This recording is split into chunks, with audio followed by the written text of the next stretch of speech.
별이 빛나는 밤에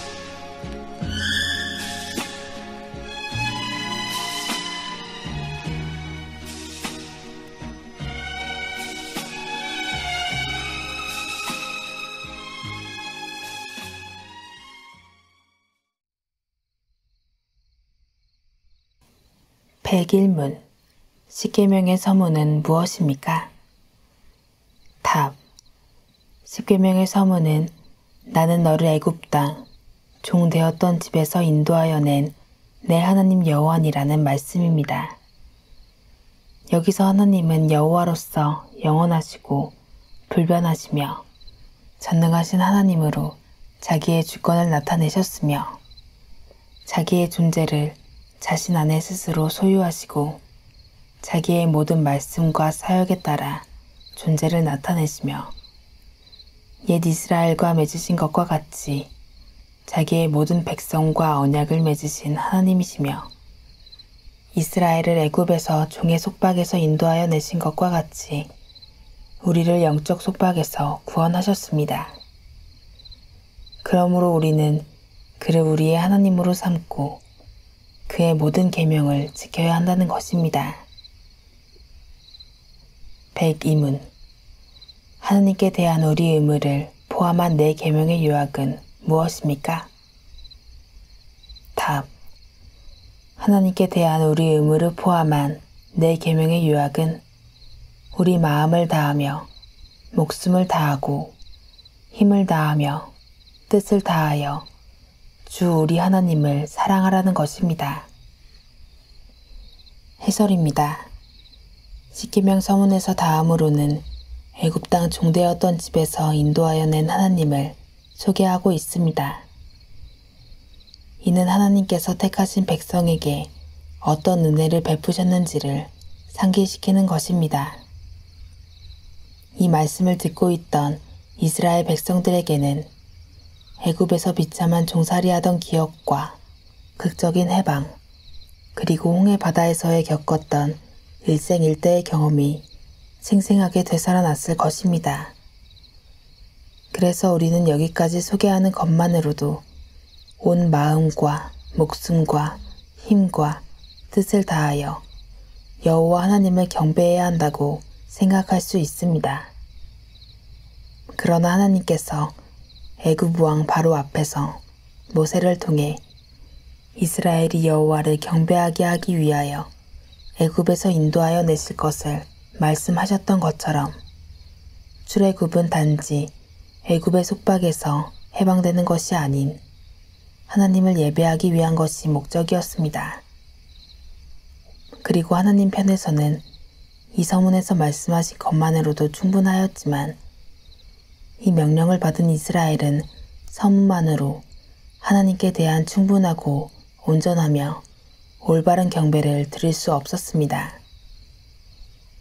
왜냐하면 그들은 여호와의 이름을 알았어도 이내 시내산 율법이 주어지기 전에 금송아지를 애굽 땅 종 되었던 집에서 인도하여 낸 하나님으로 경배하는 죄를 범했기 때문입니다. 그래서 하나님께서 시내산 율법의 모든 조항들을 통해서 그들의 손과 발, 말과 행위, 그리고 마음과 생각의 모든 시도들을 절제시키고 방향을 제시하여 보호하지 않으시면 그들은 언제든지 헛된 우상과 사람의 악습을 만들어내어 하나님의 울타리를 벗어나 이리저리 방황하게 될 것이었습니다. 그렇기 때문에 그들에게 율법은 죄가 무엇인지 밝히 드러내어 공포심을 갖고 감히 넘보지 못하도록 할 뿐만 아니라 하나님께서 요구하시는 성과 미덕을 행하려고 노력하게 만들고 더 나아가 그것들을 완전하게 지키는 것은 불가능하지만 율법을 통해서 장차 오실 그리스도께서 완성하실 구속의 안식을 믿음으로 바라보도록 하셨습니다. 구약의 모든 선지자들은 이러한 면에서 그들이 율법을 충실히 이행할 것을 촉구하였을 뿐만 아니라 그 속에서 하나님의 은혜의 약속을 바라보도록 선포하였습니다. 반면에 이스라엘 백성에 대한 책망과 저주는 율법을 어긴 것에 대해서만이 아니라 그러한 은혜의 약속을 잊어버린 것에 대한 혹독한 다그침이었습니다.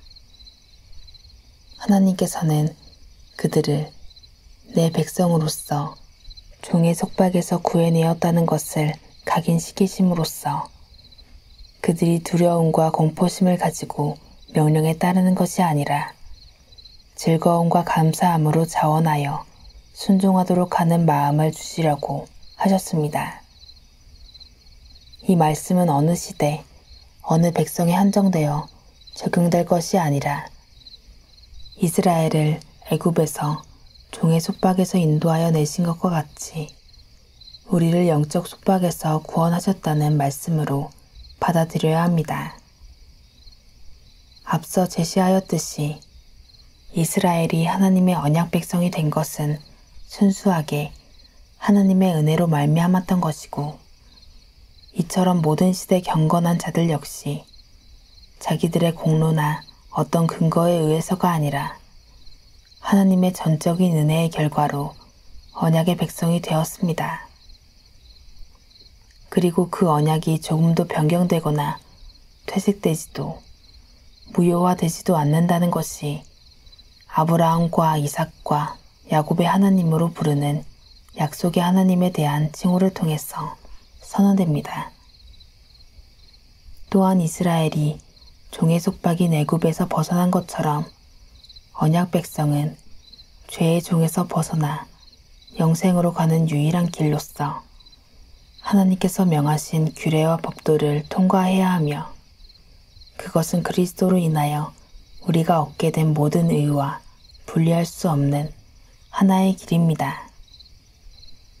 따라서 그들이 매일매일 모든 계명을 지킴으로써 그리스도의 안에서의 안식을 확인해야 했던 것처럼 오늘 우리들 모두는 매일매일 명령된 계명들을 순종함으로써 그리스도의 구속에 대한 감사와 영광을 찬미하는 것이 마땅한 일입니다. 이 땅에 사는 우리는 명령된 계명이 없이도 하나님을 향한 경배와 감사의 찬송을 건전하고 올바르게 할 만큼 충분히 성화될 수 있는 존재가 아닙니다. 율법의 귀를 기울이지 않으면 언제든 우리 마음은 탐심과 교만으로 이어질 수 있으며, 순종의 명령과 금지 명령으로 매일 지도받지 않으면 우리는 말과 행실과 마음의 방향이 하나님을 향하지 않고 자기 자신이나 이 세상의 쾌락으로 기울어지기 쉬운 사람들입니다. 사도 바울이 만물이 나오고 돌아가는 길에 대해서 말하였을 때 이것이 모든 것들이 어떤 용도로 사용되어야 하고 또 우리가 사용해야 할 것인지를 포괄적으로 말한 것이라고 한다면, 하나님의 계명은 이런 길을 걸어가는 데 필요한 최고의 약도입니다.